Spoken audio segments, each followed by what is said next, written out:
Bonjour à tous et bienvenue dans cette nouvelle vidéo dans laquelle on va échanger des raisons pour lesquelles il faudrait interdire la crypto ou tout du moins les raisons pour lesquelles on nous dit qu'il faudrait les interdire. Donc vous allez voir que c'est des arguments, des notions qui changent au fur et à mesure du temps, qui essaient de s'adapter un petit peu aux dernières nouveautés du moment et discuter avec Thibaut de si on trouve que c'est valide ou non. Bien sûr, on n'est pas totalement impartial dans ce qu'on va dire très sûrement parce qu'on a aussi notre et nos opinions sur le sujet. Donc on va commencer peut-être par un peu les arguments et après peut-être Thibaut tu pourras compléter ou, euh, ou on va partir dans ce sens-là dans tous les cas. Donc un des premiers arguments qui était donné, ça c'est plus sur 2017, c'est notamment le fait que ça servait à blanchir l'argent et au terrorisme. Et c'est vrai que c'est un argument qui, même encore aujourd'hui, continue de revenir régulièrement. Moi, limite, je voulais pas en parler, mais c'est quand même incroyable de voir cet argument qui continue de revenir sur le tapis Mmh. encore aujourd'hui. Non, mais c'est un truc, ça sert aux criminels, ça sert à blanchir l'argent, ça sert à financer le terrorisme, donc donc il faut l'arrêter. Et régulièrement, des personnes qui font partie d'institutions financières de par le monde ressortent encore cet argument. Et là, tout simplement, le chiffre qu'il y a à mettre en face, le dernier rapport qui est sorti, je crois que c'était moins de 3% non, des transactions crypto qui étaient... C'est Chainalysis qui a fait ça, je crois, Hmm. en rapport, ouais. Où c'était vraiment 3% ou vers moins des Moi, le transactions rapport que crypto. j'avais vu, c'était moins de 1%, mais après, c'était peut-être l'ancien. Mais en tout cas, ça reste très faible, en Ouais, fait, ouais. par rapport à ce qu'il y a à côté, quoi. C'est juste ce qu'il faut retenir. C'est cet ordre de grandeur-là. Donc là, c'est un argument qui est très facile à démontrer.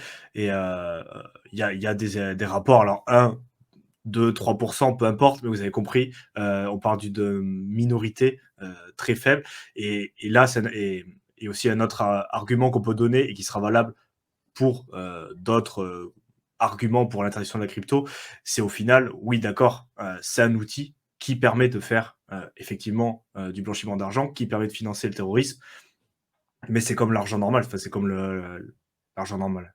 Comme le fiat qui a toujours servi à faire ça, et où la grosse partie en plus du blanchiment, du financement des terroristes, des activités illégales se font encore grâce à du fiat, hein, que ce soit en cash ou à travers des sociétés offshore, des montages financiers. Il y a une gros volume de transactions illégales qui se font à travers ces outils-là, parce que c'est plus ancien, c'est historiquement ce qui a été utilisé, mais il faut aussi comprendre que là, c'est juste un outil au final. Ce qui fait qu'il y a des activités illégales, c'est les gens qui font ces activités illégales. C'est pas parce que c'est la crypto que c'est illégal. C'est parce qu'il y a des arnaqueurs, il y a des terroristes, il y a des mecs qui ont envie d'utiliser ces outils-là pour faire quelque chose d'illégal, mais comprenez bien que s'il n'y avait pas la crypto, ils utiliseraient le fiat. S'il n'y avait pas les fiat, ils utiliseraient de l'or, des diamants, j'en sais rien, n'importe quoi pour arriver à leur fin. Et c'est juste un outil. C'est comme interdire tous les marteaux parce qu'il y a quelqu'un une fois qui a tué quelqu'un avec un marteau et voilà, c'est pas la Ouais, faute c'est du sûr, marteau. c'est une technologie, tu peux l'utiliser à bon ou à mauvais escient. Et ce qui est marrant un peu quand tu regardes ce qui se passe, c'est que la plupart des personnes qui vont disperser ce genre d'infos en disant la crypto-monnaie, ça finance le terrorisme. La dernière fois, c'était Jimmy Dimon qui est le PDG, je crois, de JP Morgan.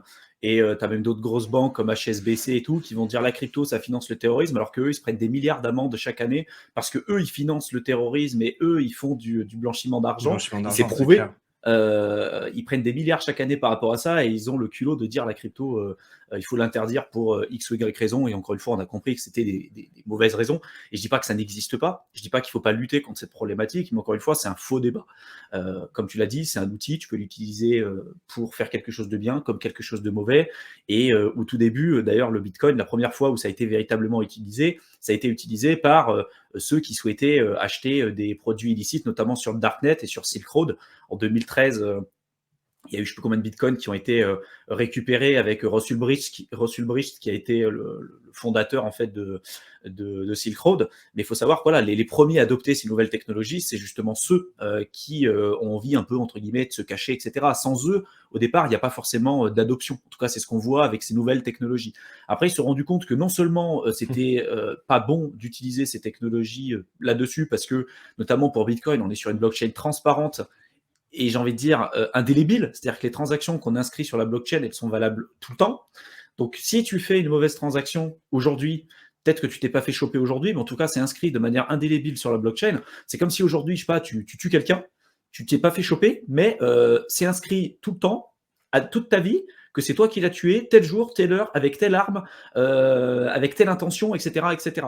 Et ça, bon, c'est qu'une question de temps en fait avant qu'ils se fassent retrouver. Et d'ailleurs, pour la majorité d'entre eux, ils se sont fait retrouver, même plusieurs années par la suite. Donc voilà, ceux qui te disent le Bitcoin c'est utilisé encore pour financer du terrorisme, c'est des gens qui soit sont, on va dire, dans de mauvaise foi, soit vraiment ils sont absolument pas informés, parce que les chiffres montrent que c'est pas utilisé pour ça, très peu, et qu'encore une fois, c'est un très mauvais moyen pour pouvoir blanchir de l'argent, parce que tout est traçable. C'est des blockchains qui sont aujourd'hui transparentes. Encore une fois, tu peux utiliser d'autres blockchains, type des blockchains comme Monero ou autres, qui sont des blockchains opaques, pour le coup, où on ne sait pas qui a envoyé quoi, enfin, on ne sait pas qui est l'envoyeur, qui est la personne, le destinataire, on ne sait pas les montants qui sont envoyés, donc des blockchains opaques comme Monero ou d'une certaine mesure Zcash, même si bon, il y a d'autres problèmes avec le Zcash. En tout cas, ça peut être d'autres moyens plus pertinents, en tout cas pour utiliser et blanchir de l'argent. Mais c'est la même chose, tu vois, qu'on avait vu le même débat. Tu te souviens quand il parlait de le protocole là, sur Ethereum qui permettait de faire des mixages, là, comment il s'appelait ? Voilà. Et ben, c'est Tornado Cash, pareil. Tu vois, ce qui est fou, c'est que tu as eu, oui, une partie des utilisateurs ou certains hackers qui avaient utilisé Tornado Cash pour blanchir un petit peu l'argent des hacks et des vols qu'ils auront pu effectuer. Et on a dit, bon, bah, on va arrêter Tornado Cash. Et puis, toutes les personnes qui l'ont utilisé, on les met un peu dans la même sphère que les criminels. Alors que non, tu vois, il y a des gens qui ont envie d'avoir une vie privée.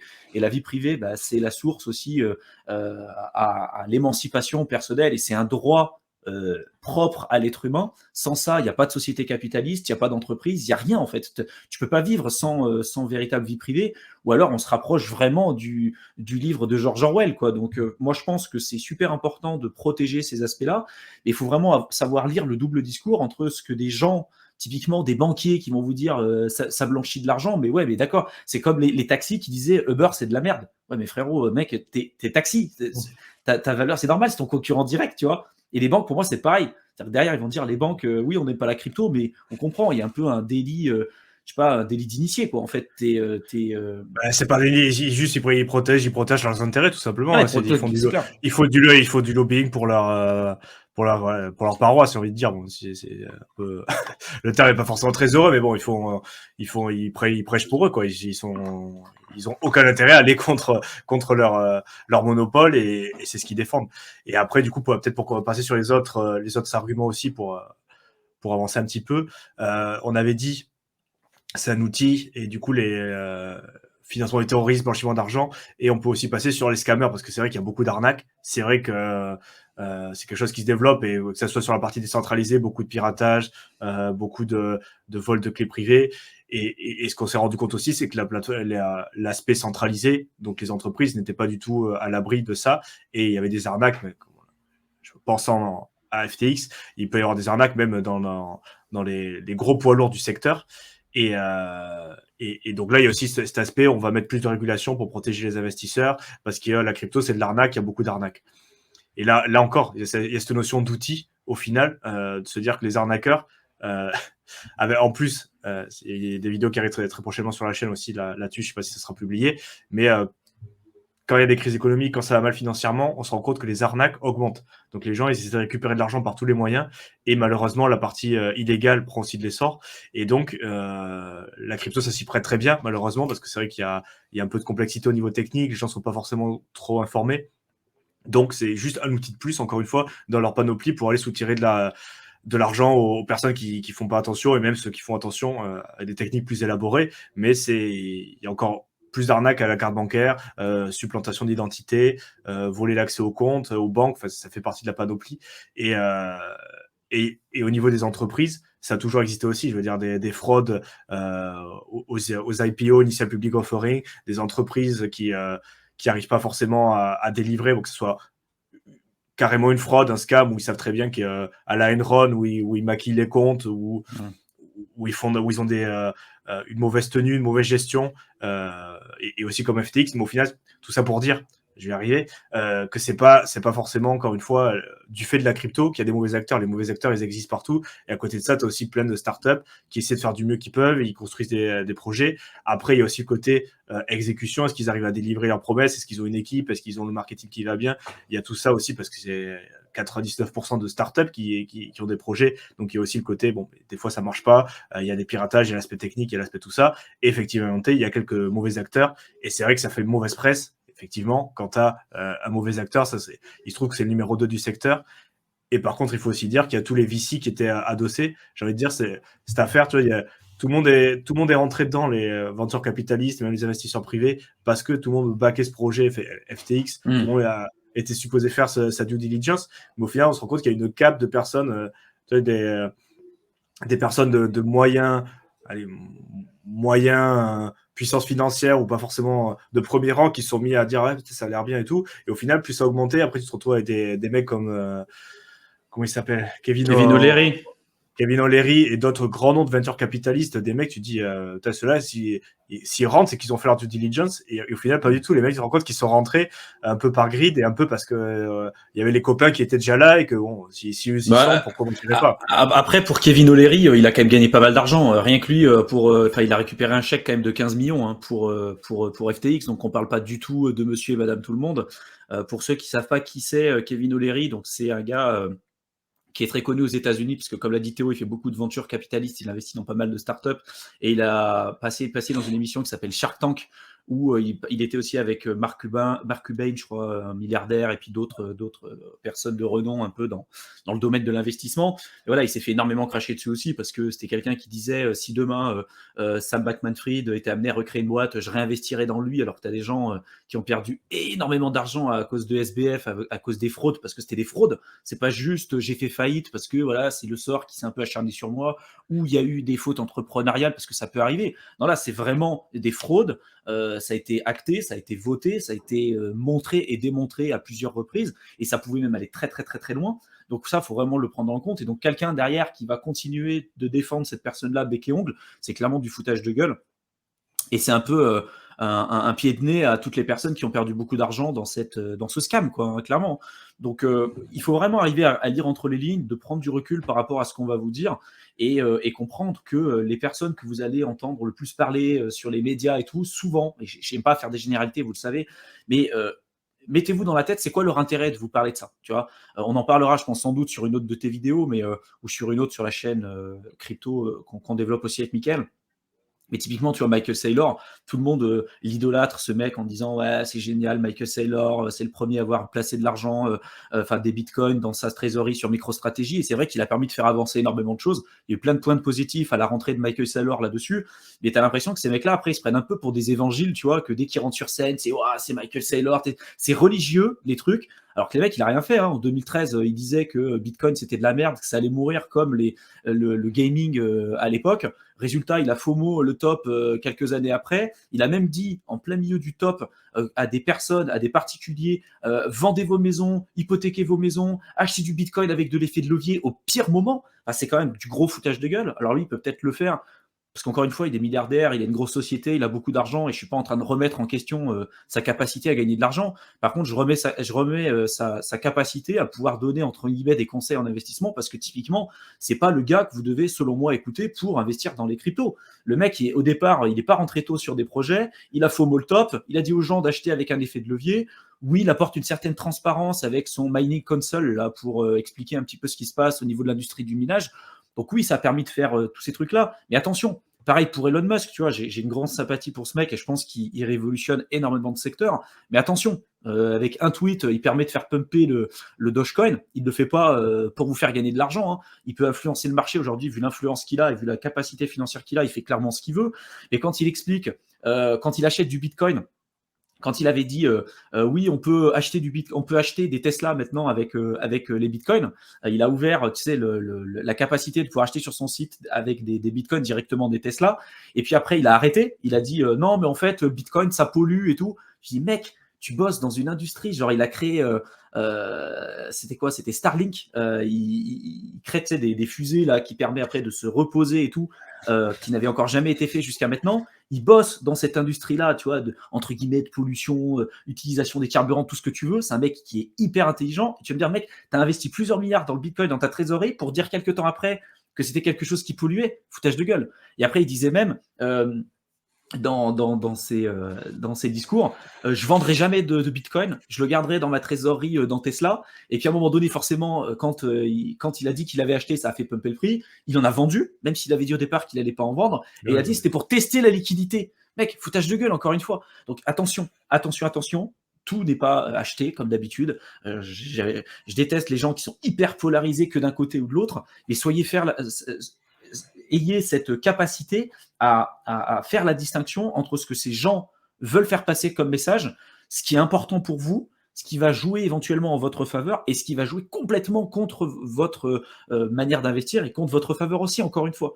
Michael Saylor, il a fait des choses bien, comme il a fait des choses de merde, comme Elon Musk, il a fait des choses extraordinaires et il y a des trucs sur lesquels dans la crypto, je suis absolument pas d'accord. Et voilà, et après, c'est ok, on n'est pas forcément pour l'un ou pour l'autre, mais il faut avoir un esprit critique et faire attention aux infos qu'on va vous balancer, de vous dire pourquoi cette personne, elle dit ça, quel est son intérêt, pourquoi il dit ça aujourd'hui et maintenant. Parce que la plupart des gens qui vont vous dire, voilà, on a acheté des bitcoins, ils le disent quand ils ont fini d'acheter, en fait. Donc, ils vont pas vous le dire au moment où ils vont l'acheter, encore une fois. Donc, l'idée, c'est de faire pumper le prix. Donc, attention. Mais surtout, ouais, on va pouvoir enchaîner sur notre argument du coup, parce que en partant là-dessus, surtout les messages qui viennent aussi des institutions financières traditionnelles. C'est-à-dire que quand c'est la responsable de la BCE ou un responsable de banque centrale ou quelqu'un de ce gars ou comment il s'appelle, Gary Spen, le chef de la Fed qui émet une opinion sur la crypto-monnaie, vous vous doutez bien. Ah, mais le chef de la Fed, c'est Powell. Non, la SEC, pardon. Ah, c'est Gary Gensler. C'était Gary Spencer, Gary Gensler. Bon, bref, vous doutez bien que des mecs vu leur poste, vu leur situation, vu leur travail, vu leurs intérêts, vous doutez bien qu'à chaque fois qu'ils émettent un avis sur la crypto, eux aussi ils sont pas optimistes, enfin ils sont pas transparents et impartials, exactement, c'est ce que je cherchais. Et donc faire attention et du coup, je voulais aborder avec toi aussi le thème c'est un danger, ça représente un risque systémique pour le système monétaire mondial. Je vais juste finir sur ton truc avant que tu donnes cet argument-là. Je voulais juste terminer sur le fait que quand on va vous donner des arguments, encore une fois, posez-vous la question de l'intérêt de la personne qu'il y a derrière, de pourquoi elle va vous dire ces choses-là, et l'intérêt vraiment de tout ça.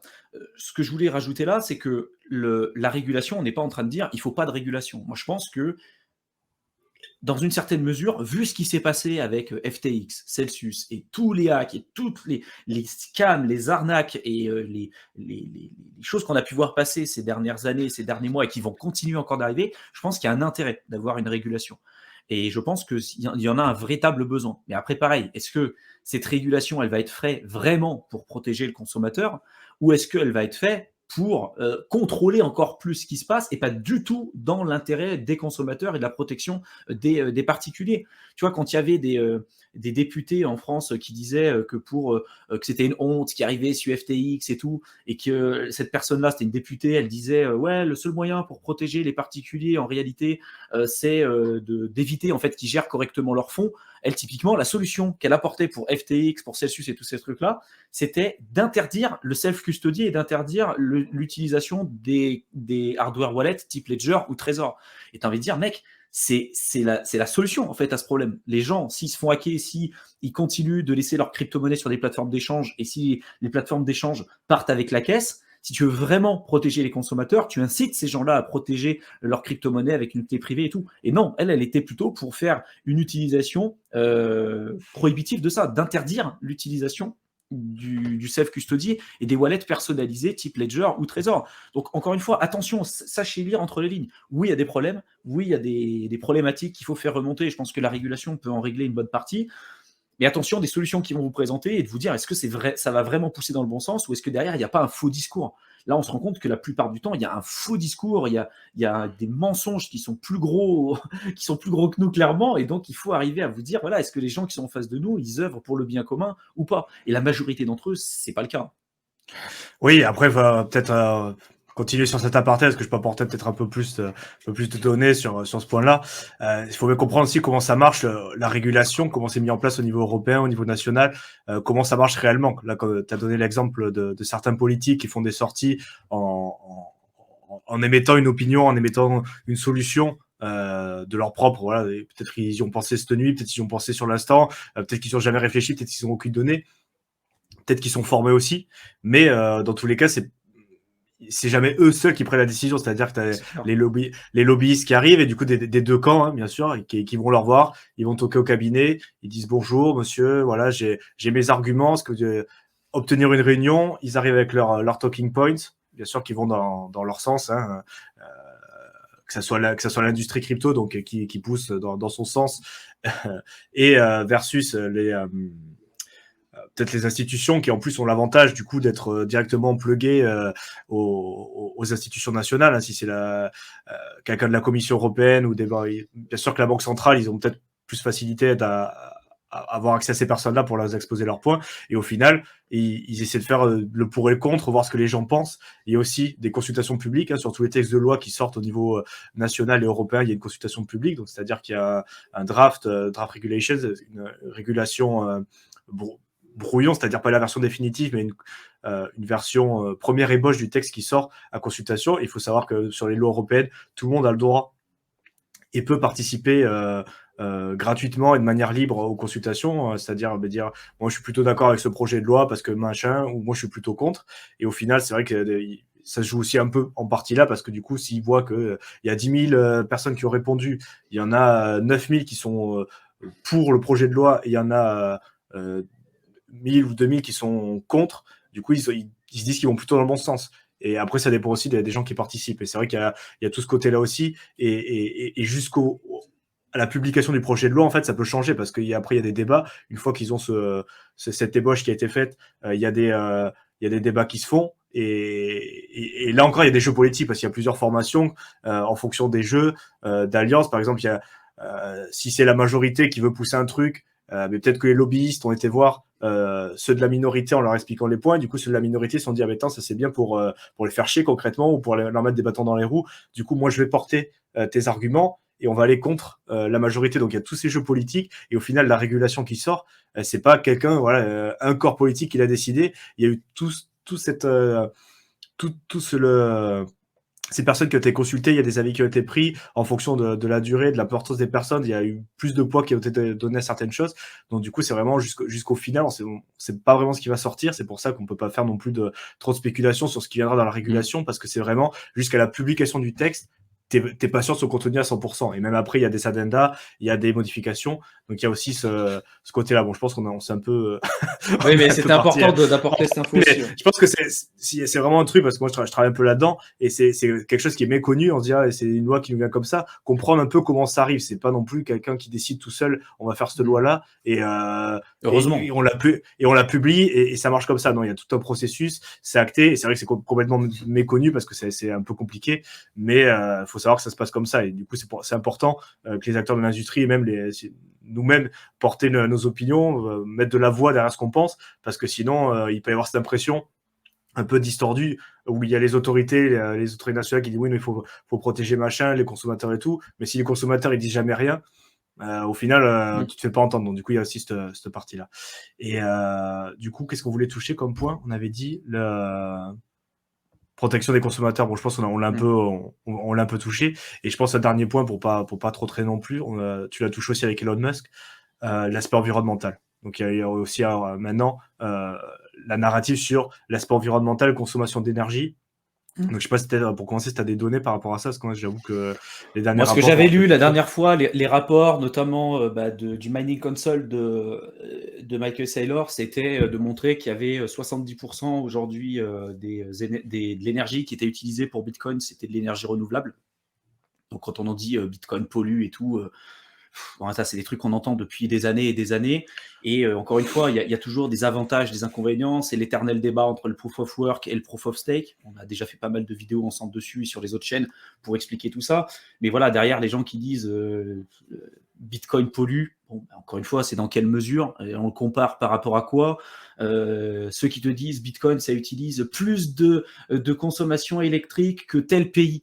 Ouais, mais encore une fois, l'énergie, tu vois, j'avais vu une émission la dernière fois qui parlait de la quantité d'énergie qui existait autour de nous. On a une quantité infinie d'énergie. Mais c'est juste notre capacité en tant qu'être humain à être capable de l'utiliser, cette énergie. Je veux dire, le soleil, il donne une quantité infinie d'énergie aujourd'hui. Alors on dit infini, mais même si c'est pas totalement vrai. Mais bref, pareil, tu peux commencer à regarder dans l'espace, la matière noire et tout. Bon, il y a une quantité astronomique d'énergie aujourd'hui. Après, la civilisation aussi, elle montrait, en tout cas dans ce documentaire, elle montrait les évolutions de la civilisation en fonction de notre capacité à pouvoir utiliser correctement cette énergie. Tu vois, dans l'âge de pierre, notamment, c'était le feu. Après, on a commencé à découvrir, tu vois, l'électricité. Donc après, on a commencé à utiliser tout ce qui est lié à la géothermie, l'énergie nucléaire et tout. Et en fait, petit à petit, c'est pas c'est pas la quantité d'énergie, c'est notre manière à l'utiliser. Parce qu'encore une fois, si on utilise correctement cette énergie, on peut vraiment passer à un stade civilisationnel supérieur. Donc quand les gens ils disent ça utilise plus d'énergie que ce qu'il faut, par exemple, pour un pays spécifique, en réalité, ça ne veut rien dire, c'est du non-sens. Ou pareil, quand tu as des gens qui vont te dire ouais, mais Bitcoin, en 2015, il utilise tel niveau d'énergie, donc si on continue à ce niveau-là, d'ici 2030, on va utiliser autant d'énergie que 3 fois ce qu'on est capable d'utiliser sur la planète Terre. Ça, pareil, c'est une connerie. Ils disent exactement la même chose au niveau d'Internet, sauf qu'ils ne prennent pas en compte la capacité des gens à créer, tu vois, des nouvelles machines qui vont être plus performantes, de savoir mieux économiser l'énergie, etc. Et c'est le même niveau de discours de dire que tiens, Théo, de 10 ans à 15 ans, il a grandi de 3 ou 4 cm par an, donc quand il aura 45 ans, il fera 6 mètres 12. Tu vois, c'est con, ça ne marche pas comme ça. Et à un moment donné, il va y avoir un cap, et donc il va y avoir, on va dire, un certain équilibre qui va se mettre en place. Et je vous dis, il disait exactement la même chose au niveau d'Internet. Donc, oui, toute l'énergie qui est utilisée sur Bitcoin n'est pas renouvelable. Oui, il y a encore de la pollution, mais encore une fois, on le compare par rapport à quoi? Souvent, ils vont dire oui, mais l'industrie traditionnelle, la finance traditionnelle, c'est moins polluant que le Bitcoin. Ouais, mais on a des chiffres. Non, on n'en a pas. On ne sait pas. Aujourd'hui, l'impression monétaire, les banques, aujourd'hui, l'argent qu'elles utilisent pour investir dans les énergies fossiles, ça pareil, on n'en parle pas, mais c'est quoi l'impact énergétique qu'il y a là-dessus? Et je ne suis pas en train de minimiser l'impact négatif que pourrait avoir Bitcoin, encore une fois. Hein. Il y a des problèmes et j'espère qu'on les résoudra parce qu'ils existent. Et je ne dis pas qu'ils n'existent pas. Mais encore une fois, il faut avoir des vrais chiffres, des vraies données et les comparer avec des choses qui sont comparables. Et souvent, on se rend compte que c'est des trucs qui sont complètement décorrélés et on te sort des chiffres un peu sortis de n'importe où du chapeau avec des gens qui connaissent strictement rien et qui font des articles un peu sensationnels pour faire du clic sur Internet. Parce que faire du drama, faire peur aux gens, c'est ce qui fonctionne. Mais ils ne sont pas là pour éduquer les gens, loin de là. Hein. Oui, tout à fait, je suis d'accord. Après, un argument en proportion aussi, il y a beaucoup d'entreprises, même en ayant au-delà des crypto-monnaies, qui sont dans des industries, des types de métiers qui demandent beaucoup d'énergie. Au final, ils optimisent en se mettant à côté d'une source d'énergie peu chère. Et souvent, je dis pas que c'est tout le temps le cas, mais souvent, parfois, on va dire, ils se mettent à côté aussi d'une source d'énergie qui est pas cher, mais qui est aussi très localisé à cet endroit-là. Par exemple, je pense aux mineurs en Chine. Qui est gaspillé. C'est-à-dire que souvent, c'est de l'énergie qui est créée en surplus et qui de toute façon était gaspillée. Et donc, Bitcoin est là parce que l'énergie est pas chère. Donc, il va la récupérer pour le transformer au réseau qu'on connaît aujourd'hui. Mais c'est une énergie qui est déjà créée en surplus. Donc, qui serait perdue même. Ouais. Non, mais c'est même de l'utilisation d'énergie qui aurait été gaspillée parce que ils étaient près des barrages en Chine, dont le barrage hydroélectrique, où il y a des crues, donc c'est aussi il y a de la saisonnalité, mais avec les crues, au final, il y avait les barrages, ils crachaient de l'eau à fond, donc du coup, il y avait un surplus d'énergie, ça tournait et qui ne pouvait pas être consommé localement. Il y a aussi dans les pays du Nord tout ce qui est géothermie. Notamment en Islande, il y a beaucoup de fermes de minage parce que non seulement tu as l'énergie qui est sur place avec les volcans parce que ça coûte pas cher, mais le problème c'est que tu peux pas l'exporter, il faut que ça soit consommé sur place, et en plus niveau réfrigération c'est pas mal aussi, donc il y a des économies sur les deux plans. Après bien évidemment il y a aussi peut-être aux États-Unis des fermes de minage qui sont pluguées directement à des choses un peu moins clean, mais c'est pas non plus, voilà, il faut mettre tout en parallèle, et je pense que c'est un des arguments qui est assez un des plus compliqués à démontrer parce que c'est vrai que mettre des chiffres en parallèle, c'est comme tu as dit, c'est très compliqué. Bah, c'est Parce que c'est vrai, compliqué, puis en les fonction des distributeurs, pays, les banques, voilà. quel est l'impact écologique des banques? Parce que bon, d'accord, il y a leur structure, les immeubles, les distributeurs, le coût de leurs serveurs, parce que aussi ils ont des serveurs électroniques sécurisés, ils ont des machins partout, mais aussi, comme tu l'as dit, les investissements qu'ils font. Est-ce qu'ils backent, comme certaines grandes banques françaises, est-ce qu'ils investissent à fond dans le secteur pétrolier, dans les énergies carbonées non renouvelables? Ben, du coup, tu peux te demander aussi, tu vois, qu'est-ce que tu mets dans le panier, encore une fois. Et c'est vrai qu'en fonction de qui fait le calcul, les données sont complètement biaisées parce que c'est tellement large, tellement vaste et tellement complexe que je pense qu'on n'arrivera pas vraiment à avoir un chiffre objectif parce qu'en fonction si l'association de protection de l'environnement, est-ce que c'est un milliard de crypto-monnaies, est-ce que c'est quelqu'un plus proche des institutions financières, je pense que en fonction de ces trois types de profil, je pense que tu as des calculs, je veux dire, tu passes de 2% à 99%, donc je Mais pense que ça me fait penser un peu au truc, aux infos, quand tu as des manifestations, tu as le nombre de manifestants selon la CGT et selon le gouvernement. C'est un peu pareil. ouais. Ben là, c'est exactement pareil sur la crypto.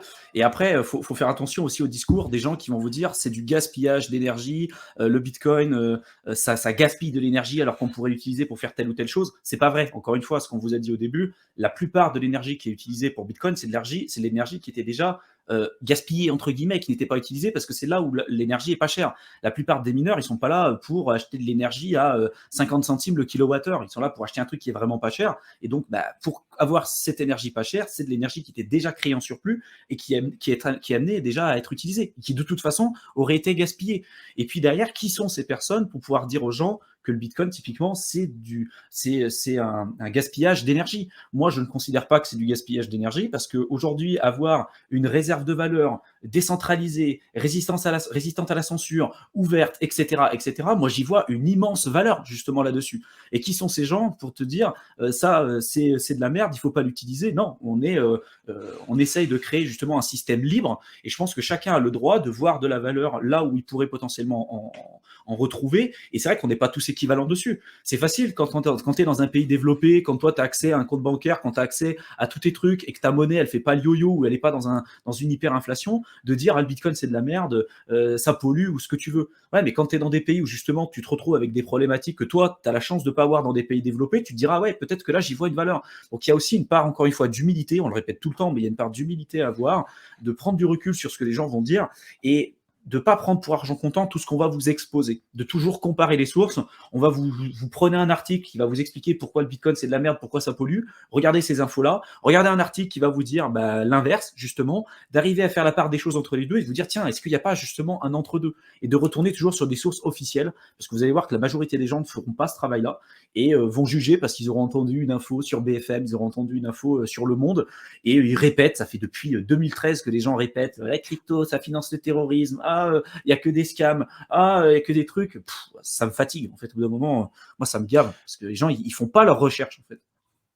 Ouais, mais c'est pour ça du coup que je voulais faire cette vidéo parce que c'est vrai que moi, au départ, c'est des trucs qui paraissent tellement évidents depuis le temps qu'on y est, depuis le temps ça a été démontré euh, des centaines de fois que c'est pas le cas, mais j'ai Ça envoyé continue. l'autre jour encore, j'ai vu en commentaire des trucs, j'ai dit putain, non, il va falloir faire une vidéo pour reprendre certains points clés et un peu faire du debunk, je sais pas comment ça dit en français, mais sortir d'autres arguments aussi et je te rejoins tout à fait. Faites attention, même ce qu'on on raconte nous, vous avez compris, on n'est pas non plus totalement impartial dans l'histoire, hein. Bien sûr que nous on a nos intérêts aussi, on est investi dans l'écosystème crypto, on y participe, donc forcément on a une vision un peu biaisée, mais on essaie d'apporter voilà les pistes, les pour et les contre, et dans tous les cas des pistes de réflexion pour si vous voulez aller aussi de votre côté creuser plus loin, n'hésitez pas, c'est une très bonne chose à faire et dites-nous aussi en commentaire s'il y a des choses des informations additionnelles ou si vous n'êtes pas d'accord, pourquoi, de manière constructive de préférence, hein. C'est clair. Et donc du coup c'est le but de ces échanges, d'essayer d'avancer un peu dans nos réflexions tous ensemble. Donc je pense qu'on va s'arrêter là, parce que la vidéo commence à être assez longue. Comme d'habitude, je vous mets dans la description le lien vers la chaîne de Thibaut, donc Éternel étudiant, où il parle entrepreneuriat, finances personnelles, Investissement aussi. et investissement, voilà. Donc n'hésitez pas à aller jeter un coup d'œil. Et je vous mets aussi le lien vers mon guide pour ceux qui veulent débuter dans la crypto-monnaie. Donc n'hésitez pas, c'est gratuit aussi. Et si ça vous a plu, mettre un pouce bleu et vous abonner à la chaîne pour aider à diffuser le message. Donc on vous laisse et on vous retrouve dans une prochaine vidéo. À bientôt. Bientôt.